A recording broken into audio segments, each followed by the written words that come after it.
So now this is recording, so we can now get started. Welcome everyone to the Nerd-Vana podcast. It is October 21st, 2021, and we are talking about Back to the Future Part 2. To the future. Yes, the future. We are in the future.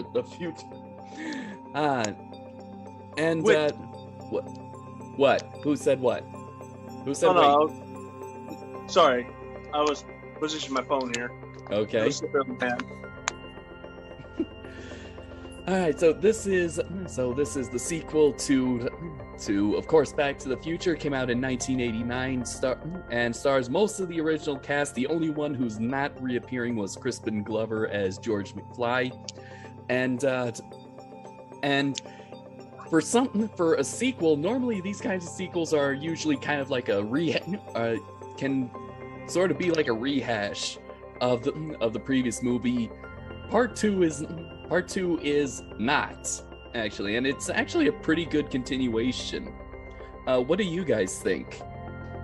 Actually, I would have to contend with that. It's both not a rehash, but it is a rehash in the second half of the film.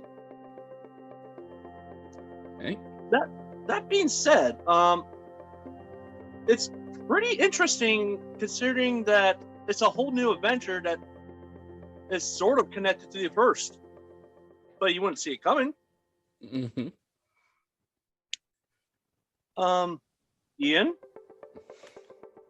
I don't know. It's a very good. For a late '80s sequel, it is very good. In terms of the actual film, in the broader context of the trilogy, this is probably my least favorite, but it's still heavily enjoyable. And honestly, kind of relatable in terms of 2015, because it's just so freaking funny what they thought we would have that year, and having lived through that year not too long ago, it's just like, oh, geez. You know, Ian, to go off of that, I was like a couple weeks ago. I was passing by my niece, my sister's house. They were watching Back to the Future. The oldest niece, 10 years old, she was watching it, and it's like 2015. She's like, "That's the future? That was not now. That's like 6 years ago." I'm like, I feel so old. Like it was the future to me, but now I just feel like my childhood's been buried. Well, then let's go to the oldest member of the crew here. Everyone look at Weird Al. Matt, what did you think? I liked it. I liked it a lot. You know, I was one of those kids that actually I didn't get to see it in the theater. I was around when all of them came out in the theater, and I remember, you know, when the first one came out, 1985, and all my friends got to go see it, and my family we didn't go to the movies that often, so I never got to see it till it came out on home video. You know, we rented it because it was VHS tapes, you know, at that time, so we rented it when it finally. What are those? Good times. So, Good times. Oh, knowing that they didn't really intend for that to be a sequel, you know, from what I understand, it was just supposed to be a standalone movie, as I understand it. And so the theater cut of it did not have that to be continued. They added that to the home video release when they decided that it was so successful that they were going to try to ride on the coattails of it. So, you know, that was the first one I saw. I didn't see the theater cut. I saw the home video release. And so when I saw that ending, which was just, you know, the ending to destroy all movies, it was just absolutely amazing when the DeLorean rose up in the air, you know, floating, and then just takes off into the sky, and you're like, well, that's the end of the movie, you know, and to be continued. So everybody was just like crazy waiting for, I guess, 4 years for that movie to finally arrive, I guess, because what was it, like 89 or so when it came out, I think. Yep. So Yep. Yeah. And I didn't get to see that one in the theater either, unfortunately. I didn't get to see any of them in the theater, and I can't really explain why, because, you know, by the time 89 rolled around, you know, I was 13 years old. I could have gone out with my friends to a theater, but I didn't do it. But it was really spectacular to know that that was coming, and when they had the time announced for when it was going to come out, it was just really exciting. A lot of people were so excited for it, and I thought it was great when I got to watch it. I loved it, absolutely loved it. Yeah, and it's also not a Nerd-Vana podcast without a few cat guests coming in. Oh, yeah, always. Yeah, I decided to keep my cats out of the room after the last episode. Oh boy. He follows me down. He follows me everywhere. Okay. There's no escaping him. I don't have doors down here. Yeah. That's. Yeah, yeah, he doesn't. But Matt, my first time seeing it was on VHS. But my case was my family was too poor to buy the copy. They're like, they recorded it. Yes, we would record what movies or TV shows that would play on TV as kids. God, more of the good old days. Yep. Yeah. You had to have somebody I still did that. CR so that you could hit pause when the commercial came on, unless you were willing to record through the commercials. But I would sit there, pause. I don't want these damn commercials. And then when it comes back on, split second it comes back from commercial break, resume. And Yep, that's how it works. No, it makes for some very odd mood whiplash. Back to the Future followed by the Addams Family. Which Addams Family? The black and white cartoon or the movies with Raul Julia? Yes. And they both have Christopher Lloyd in them. Yes. Yeah, talk about mood whiplash. Matt, I'm actually glad you brought up the VHS copy, because actually that's the first bit of trivia on IMDb. According to Michael J. Fox, he found out there was going to be a sequel when he watched the VHS version, and he saw "to be continued" added at the end. He agent. Yeah, he immediately called his agent to make sure he was going to be in the sequel. No, the funniest thing you mentioned early in the beginning, John, the one cast member that didn't return and actually made a lawsuit over this because they were using his likeness.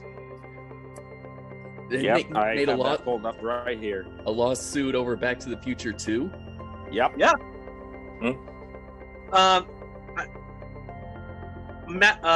Marty's dad? Yeah. I can't remember. Yep, I have it right. George I have McFly. it right here for you. Yeah. Glover's character, George McFly, was not only minimized in the plot, but was also obscured and portrayed by Jeffrey Wiseman in heavy makeup. Glover successfully sued Zemeckis and Gale, changing how producers can deal with the departure and replacement of actors in a role. Did they not talk to Glover? Glover didn't want to return. If I remember, Glover didn't want to return. Yeah. I've heard that. I've also heard that he would have returned, but he was asking too much. Yeah. That too. Actually, from what it said that Crispin ended up dropping the lawsuit after the case was settled out of court by the Universal's insurance company. It was totaled out at $765,000. And apparently this little lawsuit was not without its repercussions. Apparently, the Screen Actors Guild subsequently introduced new rules about illicit use of actors.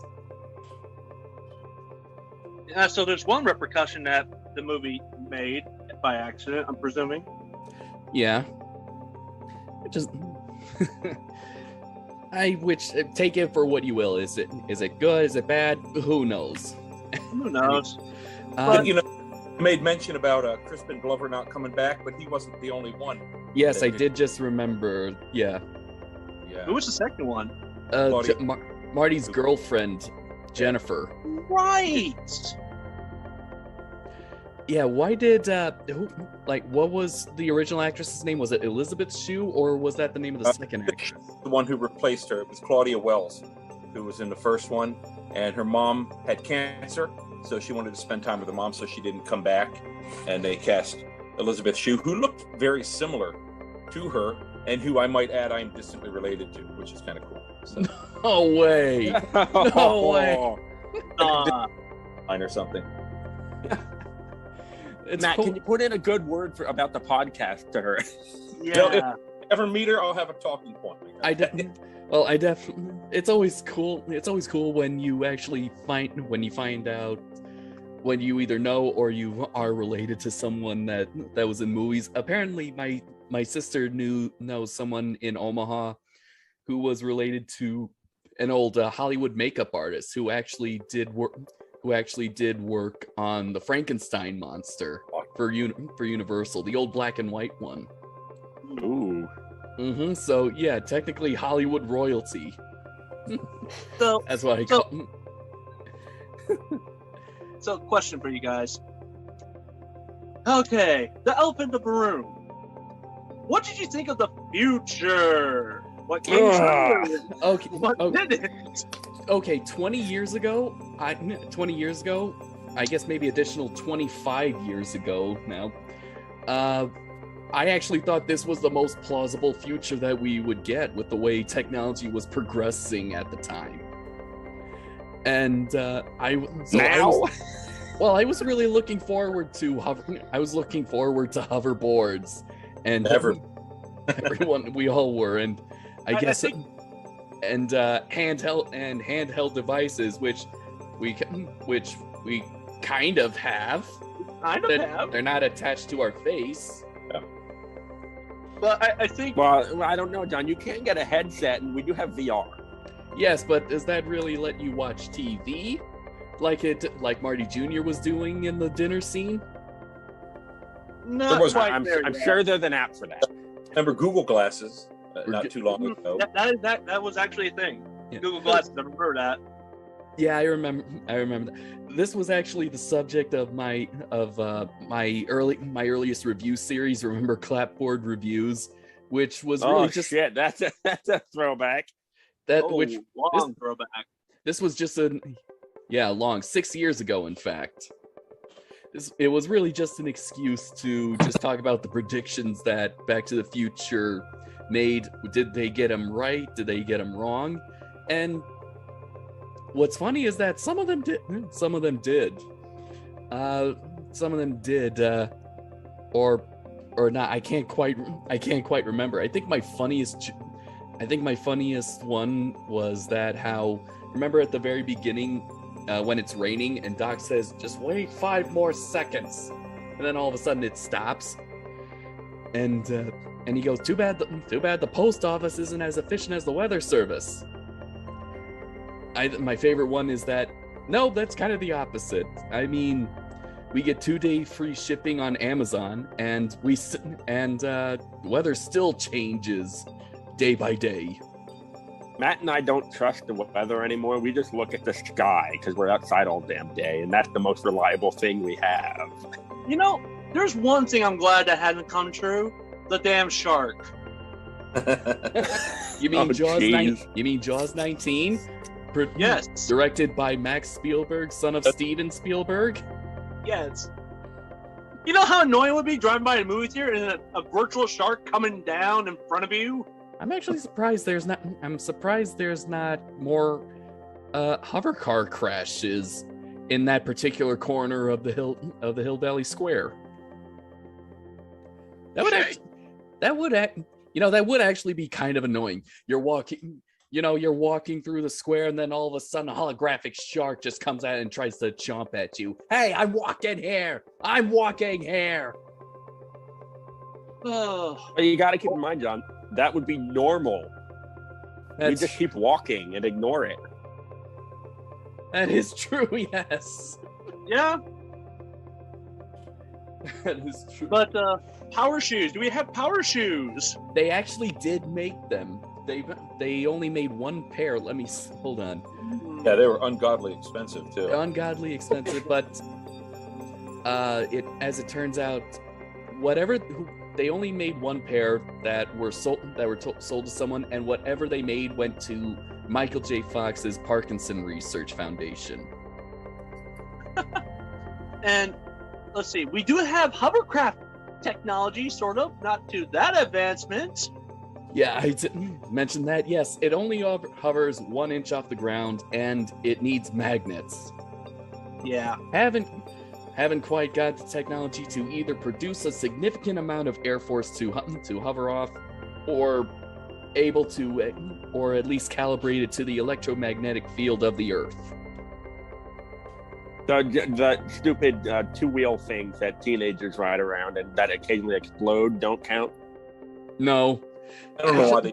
actually the one-wheel one is more close to the hoverboard. You ever seen those? The Segway? No, not the Segway. There's a guy around my block. I've seen him go over. I've actually seen him glide around my block with what looks like a 2x4 with a wheelbarrow wheel through it and headlights. Yeah, they're pretty cool. They're supposed to be off road, like all terrain, skateboard, basically is what it is, and they're pretty. I think neat. I have seen those. Yeah, they're pretty cool. They're expensive though. I'll bet. Yeah, I'll bet. Actually, I got a question to pose for you, Matt. Sure. So we were discussing how the movie wasn't a rehash, but you know that hoverboard sequence? Would that be technically a rehash of the first movie, considering it's progressed in the same way? Not necessarily a rehash, but like a mirroring, and there's mirroring effects that happen all throughout the whole trilogy, like Biff crashing into Manor. You know, each iteration of Biff crashes into Manor. It's like an ongoing thing. Marty gets knocked out, wakes up with his mom, and then he finds out he's not in the time. Him rushing into a diner all the time. Then the chase that follows, being in the diner, all of that stuff. It's just mirroring effects, and it's really cool the way that they did that, and just continued it through the series, and it was recognizable stuff. Now in Back to the Future 2, it wasn't necessarily just mirroring; it was reshot parts of the first one that they did, like when Marty is playing in the dance in 1955. They reshot that scene from above and then shot him again on top, and then superimposed the two things together so that they could have two Michael J. Foxes in the same scene, which was something that, that's the way they did it back in the 80s, and it was really cool. Yeah. So it was kind of a shot-for-shot remake that they did so that they could include a different view of that previous scene in the new one, and I just thought that was awesome to do. Can any of you see the first movie without thinking of what's going on around after seeing part 2? Not really. Well,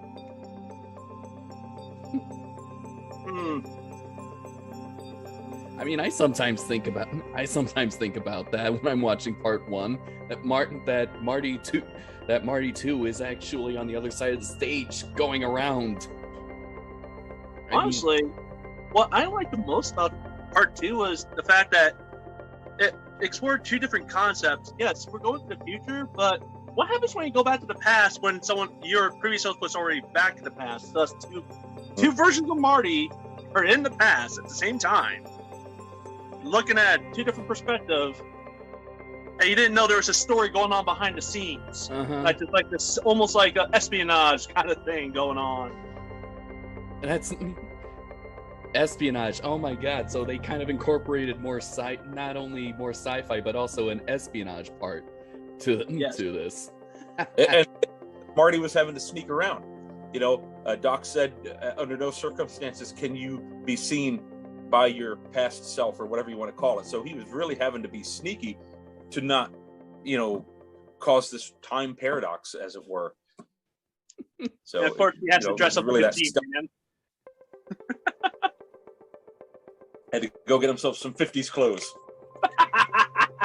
The hell? Why is it saying the meeting's going to end in 10 minutes? I don't want this to end. I mean, just the hell? I set it for an hour. Oh, that's right. Apparently I got a 40-minute limit. Well, screw you. Let's see what happens when the clock reaches 0. But no, and that's not even mentioning the fact that, oh my god, there's 3 different time periods we went through. Alternate 1985, 1960s. Alternate 1985 looks like hell. Yeah. Ugh. Yeah. God, remember during the election how they would make comparisons to Trump's America. They made connections to Trump and Biff in alternate 1985. That was actually because I had to do this for a project in high school. Biff in 1985, the alternate 1985, was inspired by Donald Trump. I kind of thought so. No, it was that hairstyle. Yeah. Yeah, well, he wasn't that old. No. But yeah, the everyone- comb over, the tower. Yeah. It's like alternate 1985 is like almost scary. It's like a nightmare reflection of current 85 of Marty's time. It was Very like twisted. it was like Mad Max Mm-hmm. in the urban area. And you got to wonder, was all of America like that, or was it just Hill Valley? Because, he never really leaves Hill Valley. Hill Valley looked awful, but that's because Biff never left and he took over and made everything destroyed. But, maybe it was just Hill Valley that happened to. Who knows? And if so, a big deal. There's lots of slums out there. Yeah. From the look of it, he made Hill Valley to New Vegas. Yeah. And if judging by the paper clippings, gambling legalized. Gambling legalized. I'm like, what do you mean gambling's? That one always kind of confused me. So I'm assuming Hill Valley is in California. So is gambling not legal in California? At least during the time this movie was made? Must not have been. I mean, growing up, I knew that you could gamble in two places, Vegas and Atlantic City. That was it. There was nothing else. I know gambling was recently made legal in the state of Nebraska, and now we're getting some horse race tracks. Yeah. But if I'm not mistaken, Biff also bought oil too. Yeah, he also started some nuclear projects. Yes, he's a regular Mr. Burns. Yeah. That's pretty accurate. Part of me wonders, the way Hill Valley looks, if they didn't have a TMI situation that wasn't taken care of. Too much information? Matt, you remember TMI? 3 Mile Island? Oh, Long Island? 3 Mile Island. That's in New York. That was almost a disaster incident. Oh, that's over there. That's right here in PA. Right near Harrisburg. Yep. Ooh. So that makes me wonder if Hill Valley had that sort of problem and it wasn't handled correctly. That would explain quite a bit. I don't know. Jeez, I kind of. Do you know what 3 Mile Island is, John? It wasn't. It was a nuclear incident that nearly resulted in another Chernobyl. Pretty much. That's the summary of it. You want to come visit? Well, I'm sure it's safe. I mean, crisis has been averted. Somebody shut it down completely. It's not even an operation anymore. So what is it? Is it like Alcatraz Island? It's now more of a historic relic? It is. It's really just an interesting thing to see. You can drive right up to it, which is really kind of spooky. You can drive right next to those big cooling towers, and it's kind of creepy. Oh, bet. If Hill Valley was the only one affected by Biff's wealth and old Biff's interference, let's see, they only had about 11. There would only be about 11 years left in that hell because apparently, according to a deleted scene or even Robert Zemeckis, at some point in 1996, Lorraine actually shot Biff, and that caused him to die. And so, you know that scene where old Biff returns, and then he starts convulsing, almost like he's having a heart attack. Yeah. Doesn't it almost seem very similar to what Marty experienced before he disappeared? Yep. Yeah. In fact, in a deleted scene, we see old Biff vanish because his existence in 2015 was erased. Now, that said, there's a lot of things, like, upon, like, multiple viewings, you realize this was setting up for part 3 It in the was. most secretive ways. Yeah. Yeah, it was. At least. The bath scene comes to mind. Say what? The bath scene. The Biff is in the bath. Yep. What about the watching a fistful of money. fistful of dollars? Yeah. What about the lobby scene of the Biff Tannen Museum? Yeah. Yeah. And Mad Dog. Yeah, they do. At least it's kind. Well, I don't know. I don't know. I mean, we've kind of made complaints about movies that have done this before. Batman v Superman comes to mind. Spider-Man. Let's see. It's The Amazing Spider-Man 2. But here's the thing, John. Those felt forced. Yes, and okay. And here's the thing: these 3 movies were made on the spot. We didn't know anything. Okay. We don't have previous knowledge to look at these events. Now, you and me, comic book fans, we have years of lore to know and predict. And we can feel something off if they're trying to jam too much stuff in it. But Okay. with Back to the Future, we didn't know what was going to come up in the next movie. They mastered the art of, I'm trying to remember, they set up the plot in the most secretive ways that was going to come back as Chekhov's gun. So that's They mastered My the own- art of Chekhov's gun. my only regret is that I will never get to visit my favorite historical era, the Old West. But it seems I'll have to devote myself to the other great mystery of life: women. And he does that in part 3, which we'll get to later. But yeah, no, like these movies were incredible with the Chekhov gun techniques. They're like just dropping subtleties of what's going to happen without you realize the significance of it. Yeah, well, not only that, but remember when the time circuits start glitching before they go back to 1955? Is that you actually see January 1st, 1885 flash before the real date is displayed. So it's pretty much going, yeah, I think we know. Oh yeah, we know what's gonna happen. So Matt, what's your favorite part of Back to the Future Part 2? I loved Cafe 80s because I grew up in the 80s, so I loved all the references that were present there. It was really kind of neat. And when I saw that, I always thought it would be cool to open something like that, like a real life Cafe 80s. And there is such a thing, but it's way out west. I think it's like in California.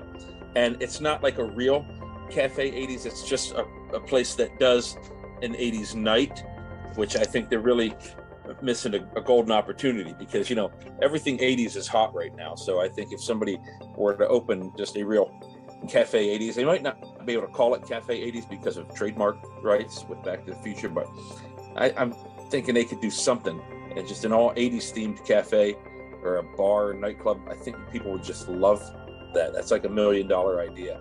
Yeah. I think. Cafe 85. Yes. I think not only are the 80s popular, but now the 90s are coming back. When you look at clothing stores, you're seeing a bunch of like Rugrats and Nickelodeon stuff. Yeah. So You can just do a retro cafe and like all 80s and 90s, people would eat that right up. Oh yeah. I think that's one of the other thing that Back to the Future got right, because I speculated that there were these nostalgic places that it's just kind of the whole aesthetic is basically nostalgia. And during the 2010s, yes, the 80s the 80s were the ones that we were nostalgic about. Well, John, the weird part about this, actually, I did realize is like, Back to the Future was one of my favorite movies that didn't have toys. It didn't get toys until years later. Yeah, I remember like during the 2000s. I got a model kit of the DeLorean. Yeah, but like, unlike other movies we were watching in the 80s that got almost like a toy, looking at you, Ghostbusters. Practically, no, toys just came with it. TMNT. I mean, you missed TMNT, dude. Yeah, I know. Yeah. It's like, but it's kind of the oddity of that one. Yeah, I mean, I have no idea why. I think. No, I don't. No, I don't know what to say. Honestly, I don't think it was geared towards it. Like action figure, Marty McFly, no Biff Tannen, the evil bad guy figurine. Yeah, it's like the kind of thing that would lend itself well to toys, unless, like you say, you had a little DeLorean. Now I have the DeLorean Transformers mashup thing that just came out. Of course, I have that, so that's up in my office. No big surprise that I have that. But beyond that, there's not really a lot that I think lends itself well to a toy, because so many of the characters, they exist in different iterations of themselves. Like Biff, there's like many different versions of Biff, many different versions of Marty's mom, different versions of Doc even. So, it's hard to pin down, which one to make the toy of, unless you make them all. I mean, look at Star Wars. I mean, they make tons of different, Chewbacca's, tons of different Luke Skywalkers. So they made the toys for Star Wars after that movie was released because of how popular it was. Mm-hmm. Granted, it was the straight arm plastic stuff, but still. Yeah. But like, it's kind of odd that as a kid I loved it, and it never bothered me there was no toys. Like, it just didn't come to mind. You know what's funny, Tyler, is that when I got into Back to the Future, that was also the year that Power Rangers Time Force was also released from Fox Kids. And so that was actually one of my other favorite Power Rangers series. And there's actually someone on YouTube that decided that mashed Back to the Future with the theme to Power Rangers Time Force. It's actually pretty well edited. He's called The Unusual Suspect. Ian, you'd probably like it because he made one for Jurassic World as well. Don't tempt me, sir. And Jurassic Park. So, John, I have to ask, what effects did he use to make the DeLorean look like it's flying? It was a pretty basic effect that was done for the Star Wars. It was simple model kits that were, I'm sure, were remote controlled so that the wheels could also, like either wing out or retract in or retract out to make it look like it was flying. And I think they used the same motion control rig system that was used for those ship flying scenes. Because, like, I thought Back to the Future, the first movie, wowed me with special effects, like the whole line of fire, like. Oh yeah. Then you got the one in the sky. Those are pretty awesome. And speaking of the motion control rig, there was a new type that was actually developed just for this movie, and that's what helped create all the clone shots in such a very good way that you kind of realize, wait, this is an 80s movie. I know movies now that use this type of technology. How were they able to pull this off?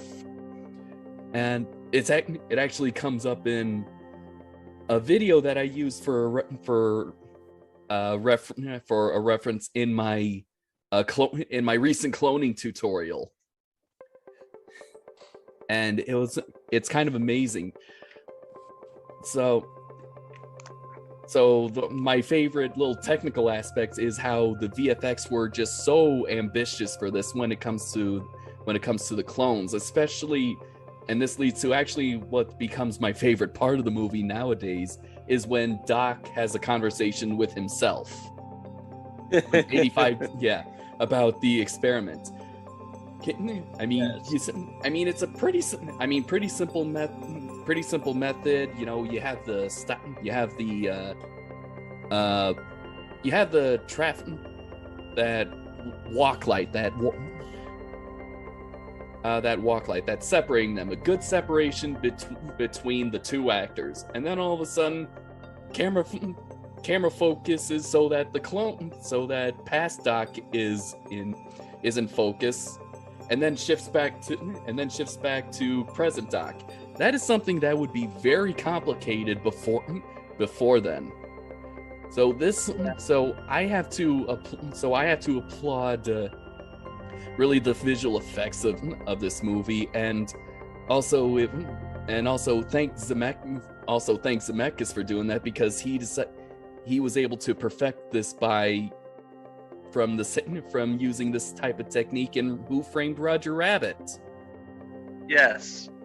I'm surprised you didn't make a weather reference in your tutorial video, John. I didn't think of that. Maybe I'll use it when I try to recreate the time travel effect for Back to the Future in the future. Ooh. I could probably make some calls to use our airport if they'll let me use their runway, so I can film a car going at super fast speeds. Hey, Matt, can we borrow your Jeep? Sure. Tyler, can I borrow your Jeep? No can do. Still paying it off. Okay, fair enough. You can get the Ford Focus. Not as glamorous as the Jeep or a DeLorean, but it may have to do. So that's my favorite part in terms of technical aspects. I haven't really determined what is my favorite part, just overall, just something that I live for. So Ian, what about you? What's your favorite part of this flick? For me, it's any time that's in 2015, because 2015. any time in 2015, because that's such a big part of my actual childhood that year, and it's just so funny and interesting to look back and see what they thought the future would be. It's because even 100 years ago, what did they think we would have in the year 2000? Whole bunch of shit that we don't have. Well, and it's just it wasn't that far off.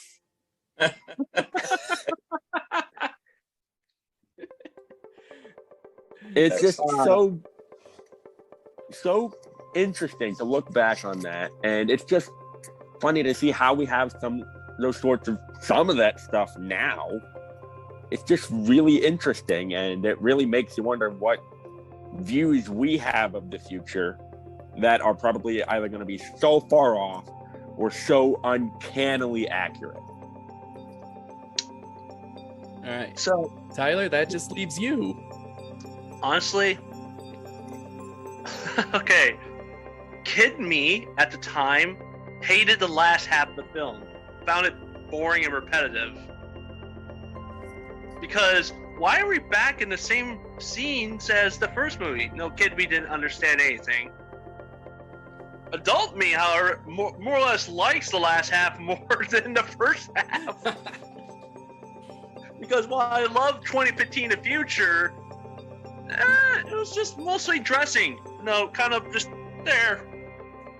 Not really substance. It's really set up. Yeah. Yeah. It's kind of fun. Let's see. According to Zemeckis, here we go. In the DVD extras, I think it must have been one of the early DVD extras. Zemeckis has said that he really didn't want the movie to take place in the future. That is because he felt that every time that a movie takes place in the future, it is mispredicted. It's not wrong. It's not wrong. No. I mean, we're kind of close. It was kind of close. I mean, heck, when in 2015, it just came to my mind, oh, hey, the newspaper is using a drone. I mean, okay. Just think about this. This is the funniest thing. It was almost so close about, the Chicago Cubs. How are we gonna bring that up? It was off by a year. 1 year. I'm sure when that happened, everyone that worked on this movie went, "God damn it!" Pretty sure. I think it might have been. I don't know. It probably was explained in the little short film Doc Brown Saves the Future, because it had to explain why the heck the future doesn't look like it. Like 2015 didn't look like it was originally predicted. But yeah, no. Adult me actually likes alternate 85 and Back to the 60s parts more than 2015 parts, because it felt a little bit slow after we were watching it a couple months back. All right. I can kind of understand that. And honestly, I was more amazed about the technical prowess that you were mentioning about the cloning, as well as the fact that, good God, it felt more tension by the fact that Biff was trying to commit manslaughter on a kid on a skateboard. Yeah, I like the fact that apparently there's now that theory that Marty has actually died several times, and that's how Doc knew to be there at the precise moment. But my favorite trope, the alleged car. You'll know about it when a car takes an extreme beating. Like John, you remember Jumanji, Carl's car? Yes. The DeLorean after this movie was not looking good. I'm just more worried about Biff's car.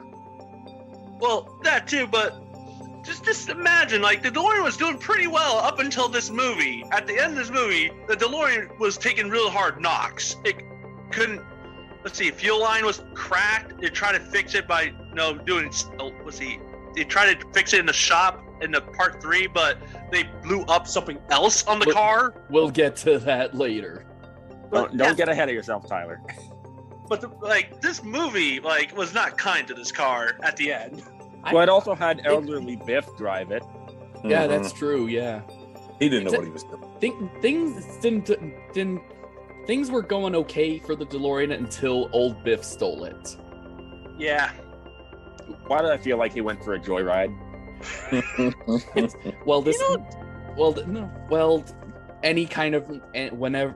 Any kind of car driven by an elder is technically a joyride. I mean, they're practically dangerous behind the wheel. They're like teenagers. You know what's sad? Just more dangerous. The movies made the DeLorean look so amazing, but in real life, it's crap. It looked and apparently has also has a criminal record too. Yeah. Which is kind of saddens me, because it looks so cool, but it's not that kind of a cool car. It's just kind of crap. We actually did mention this in the last episode that the DeLorean Motor Company is actually holding a little drawing contest in honor of the 40th anniversary of the DeLorean's first appearance, of the car's first release. On a special website, you could actually win a 1981 looking DeLorean car, but with some modern touches to it, especially on the interior. I would enter into it, but for several reasons. One, I know I'm not going to win because I never win these freaking contests. And two, this is not a car that I can drive around casually. I can't even take to a parking spot. If I have if I have to go anywhere, even to a grocery store, I gotta make sure I park all the way to the end so that I can get out the fucking car. Yep. Well, and you don't drive that, as I said in the last episode, John, you don't drive a DeLorean casually anyway. You drive it like Matt drives his damn Jeep. You want to turn some heads, yes, I know. But isn't that technically a little bit casual? It's like, yeah, it's a Jurassic Park Jeep. Yeah, pretty much. By the way, how'd the parade go, Matt? Good. We got another one tomorrow. Actually, 3 this week, Monday, Tuesday, and Wednesday, that we're going to. So, looking forward to that. We had a couple technical snafus happen during the last one, where the speaker stopped working that I was playing the music through, and so I had to kind of figure that one out on the fly. One of my son's dinosaur costumes started deflating, and we had to figure that one out real quick. He had to jump in the Jeep while we're driving and try to find his power pack and plug it back in and then jump back out again. So a little bit of an adventure there. But hopefully just a walk in the park. Hey, Matt. Out of curiosity, are you going to try and get vehicles for the Lost World too? Not the trailer, but the Mercedes? Oh, geez. That's a bit out of my price range. I don't think I can afford the Mercedes. So. But you don't want the vehicle with the sidecar or the side seat that go. That would be awesome. I would love to have that. It'd be really cool. Don't let farm crew near it. The zookeepers will have a field day with that damn thing. Probably be cheaper to build it than to buy it. Yeah, We would. I do think it was custom build. oh, I'm sure it was. All right, now back to Back to the Future. To I- the future. Damn cat fridge. It's damn cat. I really like I love the cultural impact that just part 2 had, just in general, because even then I did bring this out. This was actually a gift from my family. This is an actual little special collector's edition from USA Today, October 21st, 2015. And so it's a nice little replica. And I can't believe I keep forgetting to find a frame for it because I want it framed. And and several of the things that are in it are just really great for a laugh. Like especially this headline right here: "Cholesterol may be cancer cure." By the way, guys. Sorry, John. Let's see, Jaws without bite, right? Because of Jaws 19, and there's actually a nice little promo poster in here. Oh, For that's cool. Jaws 19. Made by Max Spielberg. Uh-huh. Yeah. Actually, my favorite one of these news lines says, "Activists mobilized to ban alphabet soup." Group leader Jay Williams says this is an offensive product which contains slurs and profanity in every can. Oh my! If only close they were. Okay, are we sure this is not predicting today? That's scary. I know that it's so scary. but 6 yeah, years off. 6 years. I know. Oh boy, yeah. And at the time, everything's offensive. But I think the best one is actually right here in this little corner. Public more gullible than ever. A new study from the Sam Houston Institute of Technology concludes that the public is easily fooled by bogus news stories and made-up research from fictitious institutions. In a study conducted by Chad Stern, 5,200 people of all age groups were shown a USA Today newspaper full of fictional news articles and studies. Many inspired by the 1989 motion picture Back to the Future Part 2. 63% of the sample thought that some of the information was accurate. 18% believed that everything was accurate, while the remaining 29% got the joke immediately. Interestingly enough, 87% of the readers of this very article were unaware that the total percentages involved added up to more than 100%, demonstrating that basic math skills are continuing to decline. The remaining 22% didn't care.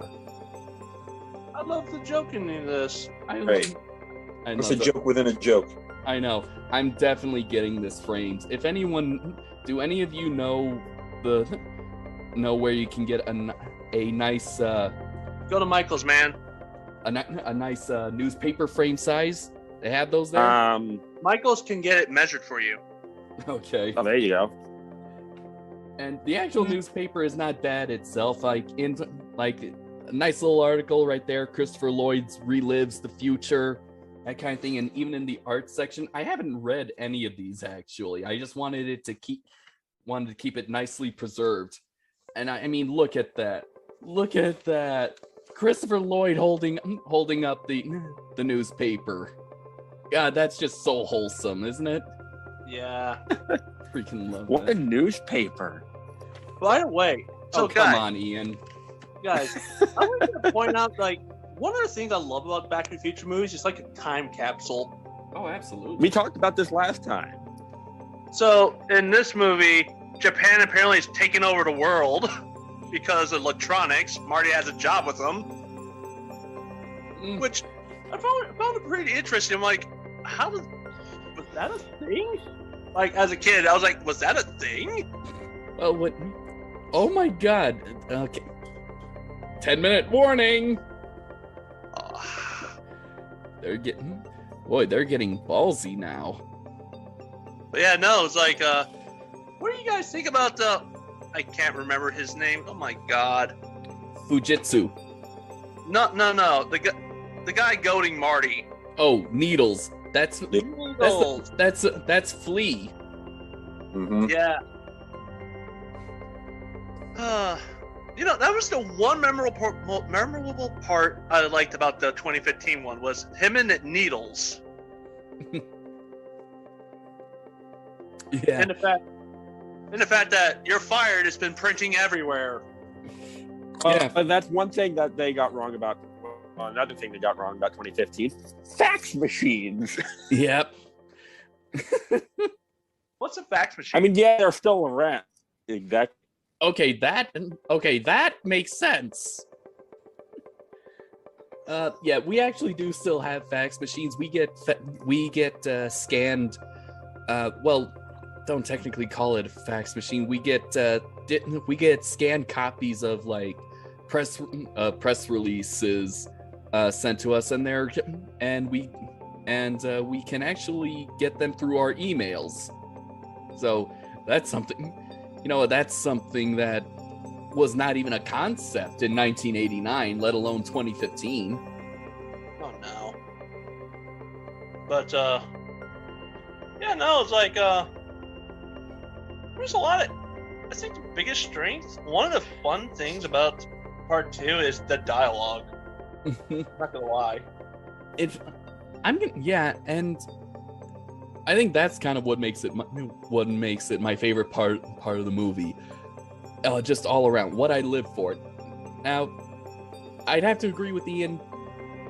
Part 2 is my least favorite, but mostly because it was always on. Whenever Back to the Future was related, I always seemed to catch the tail end of part 2, and I hated it. I wanted to see the first movie, but it never seemed to have been on. But so that's just my reason. But what I love most of all, I just love the chemistry between Doc and Marty. I love Doc's fast speeches, his loud way of talking, and I love Marty's screaming. Most of the dialogue for Marty is just screaming and yelling. Ah! It's from the Doc. I love that part. I actually rewatched the ending part because I love when Marty just screams, "It's from the Doc." When he receives the letter from Doc that Doc made in 1885. The music swells in that. He's alive. The Doc's alive. He's in the Old West, but he's alive. Except by that point, obviously he wasn't alive, and then Marty had to have known that. You know, it was 70 years ago. So that was the thing that always confused me about the beginning. It's like when he found his tombstone, it was like, well, you didn't expect he was still alive. Yeah. 70 years ago, and he was already like 70 at the time. Okay, if he was still alive, he'd be 140 years old. I guess the big problem was that he didn't want him to have died so soon. Yeah. After getting there, he wanted him to live out the rest of his life there, and that was his big conundrum. But otherwise, I'm thinking, of course he died. Everybody from the Old West was dead at that point. Why did he be any different?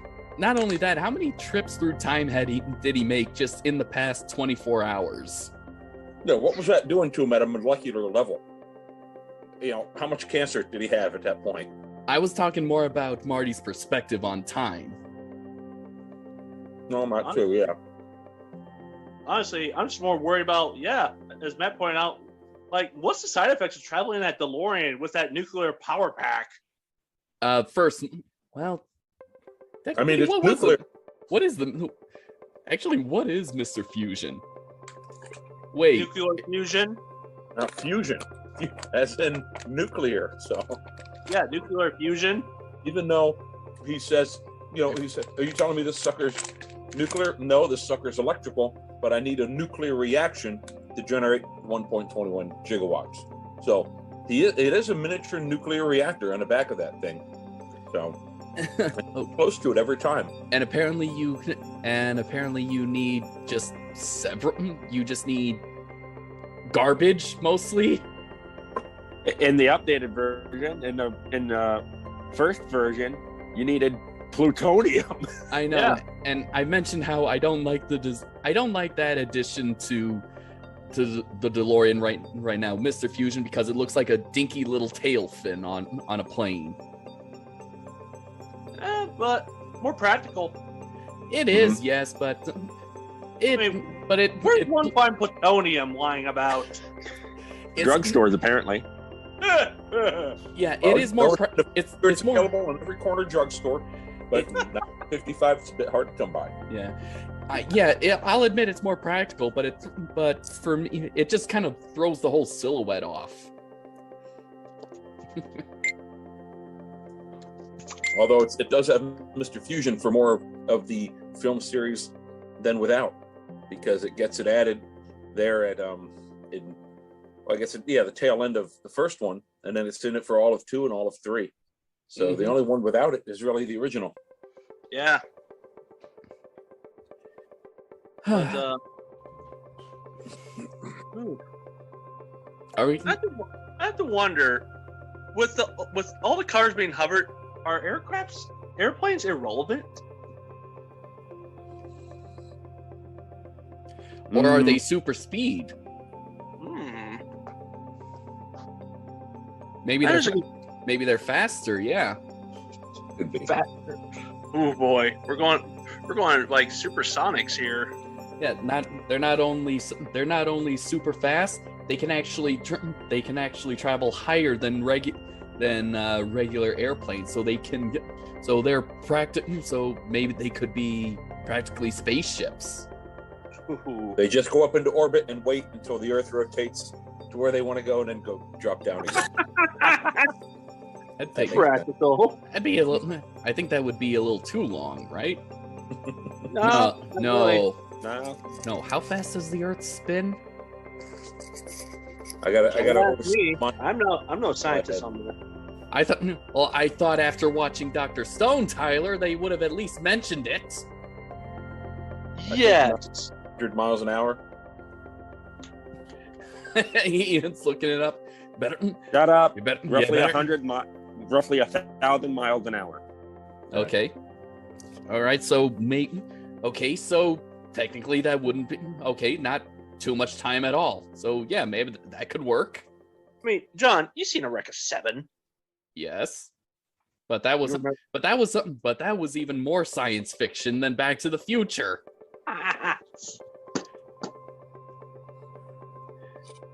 But no, like, it's just a shame that, like, I don't blame Zemeckis for not wanting to go standoffish on showing high-tech gizmos, because it would set up very unrealistic expectations. But I do wish we could have seen more. I know. And heck, we got a nice little amalgamation of future and present. I mean, yes, cars hover, but they can also stay on the ground. Yeah. There is no way in hell that people would be allowed to fly cars. Are you kidding me? In today's age? Hell no. I can barely trust people to manage themselves. No. I nearly got into a car crash twice in the same parking lot. Yeah. And that's just going forwards and back and side to side. You add up and down to it, no way. There would be explosions over the sky in every city in America. And not to mention, what about the debris? What about the possible casualties and damages? Would that be and also, yeah, if there was flying cars, I'd stay inside. I wouldn't go out. Would that be Matt, you'd have to go underground. We'll have to bring rain. Yeah. Bring the rain. Debris rain. Today's prediction: we'll be having raining debris. It's fire. Yeah, no, there's no way in hell that would happen unless it was AI controlling it. Mm-hmm. Well, there are self-driving cars and self-parking cars. As soon as they're all like that, then you might see some push towards a flying car, but only when it can be completely out of the hands of people. Mm-hmm. I mean, they do exist. They're just not great. Yeah, but you do know that when we go right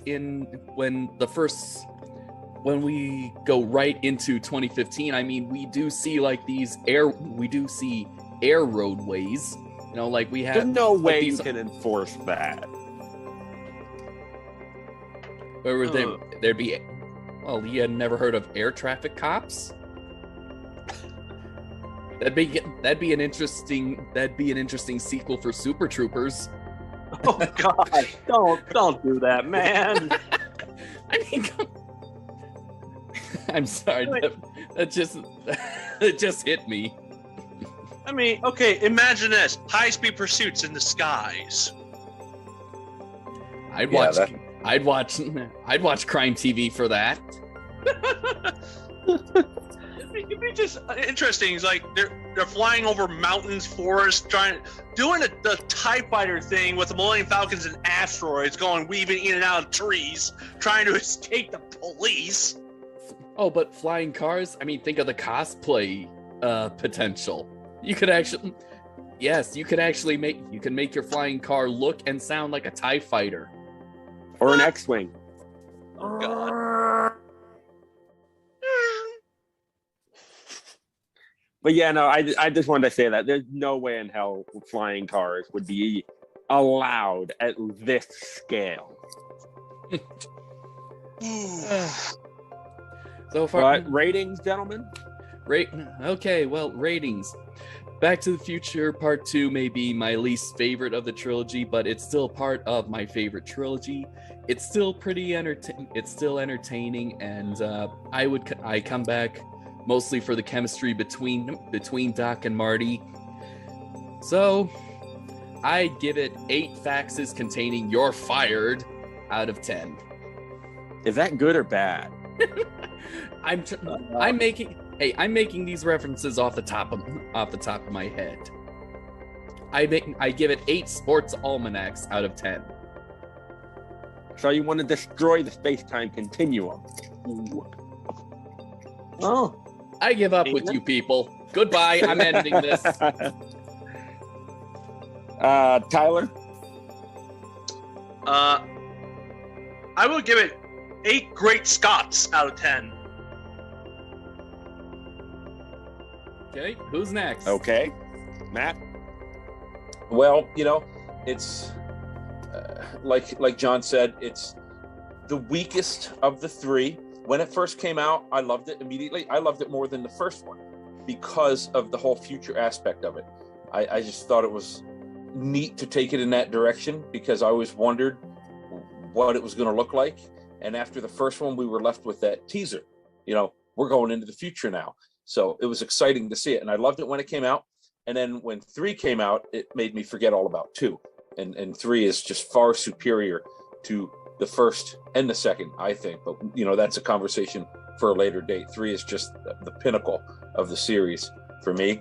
But 2 was great, and I loved how they went all over the place. It wasn't just in the future, whereas the first one took place 99% of it was in 1955.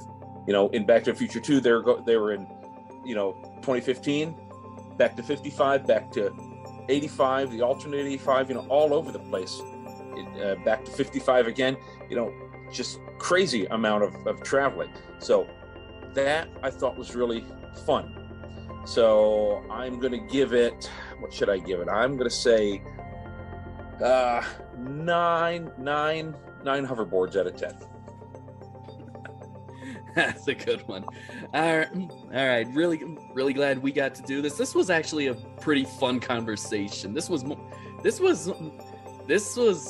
honestly the most fun I've had on the podcast since, the last one. Doesn't get to give us his rating. Sorry, Ian. You can rib me for this in the next episode. Oh, I'm going to. The look of disappointment that just crept down to Ian's face, like, wait a minute, I didn't get to say anything. I'm a damn co-host. So, Ian, what's your rating? My rating, I gotta say, agree with all you guys. It is the weakest of the 3, but it's still enjoyable. It was fun to see this point of view of what they thought the future could be, and what they wanted to show this particular future as. The time traveling all over the place can get a little confusing, but they made it simple enough so that even kids should follow along with it. It's still enjoyable, great chemistry, dialogue, very good, and overall story, while not as good as the first or the third, it is still enjoyable, and I recommend it. So, once again, 8.5 out of 10. Did everyone give their ratings? Yeah. Yes. Okay. We're gonna give you hell for this, John, next time. Yeah. Yes. Forget your damn co-host. What the hell? Just as long as doesn't take up a majority of the episode. All right. So yeah, this was fun, barring that what happened like a minute ago. This was fun. What are you gonna do? I know. No, this was pretty fun. I haven't had fun on this podcast since the last episode, and when we first did this. It's fun just talking about the movie itself instead of just analyzing it. I mean, I hope. Well, it depends what movie it is. Honestly, I mean, we can analyze Jurassic Park 10 Ways from Sunday, and that's a blast. This one is more you can't really analyze Back to the Future because there's no way to analyze it. You can't analyze time travel. No, we can't. It's sort of. We did a little bit last time. It is kind of funny how actually part 2 seems to embrace that old adage that if you fail to learn from history, you're doomed to repeat it. Although this is kind of more in a fun way of repeating it, with the whole hoverboard scene. Yeah.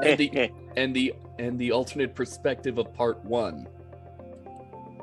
It is kind of funny. History does tend to repeat itself, and I think that's maybe what part 2 sort of represents. Oh yeah. All right. But anyway, before that can of worms is open, let's just end this. Run. All right. Run. So anyway, yes, that is Back to the Future Part 2. Be sure to join us for the final episode of the month, where we go back to the Old West for Back to the Future 3 and to the end and unknown future of this franchise. It's too bad we can't do the game. Yeah, it is too bad. Oh well. Anyway, for the Nerd-Vana podcast, this is John Murphy, Ian Benoit, Tyler Tyson, Oh, jeez. Tyler and Matt, Matt, you got cut off from Tyler. Matt Bruce. You did it again, Tyler. Be quiet for a second. Okay. Matt Brewster. There we go. There we go. There we go. We can turn off the camera. This is starting to get really fun now. This is why we can't have Matt and Tyler on together. Makes me kind of wonder what would the actual podcast, if we were all in the same room, how this would go. Space-time would tear itself apart. It's quite possibly. Granted, that's a worst-case scenario, and maybe the destruction would be localized, merely limited to our own galaxy. Possibly. Anyway, from the nerds, we are signing off.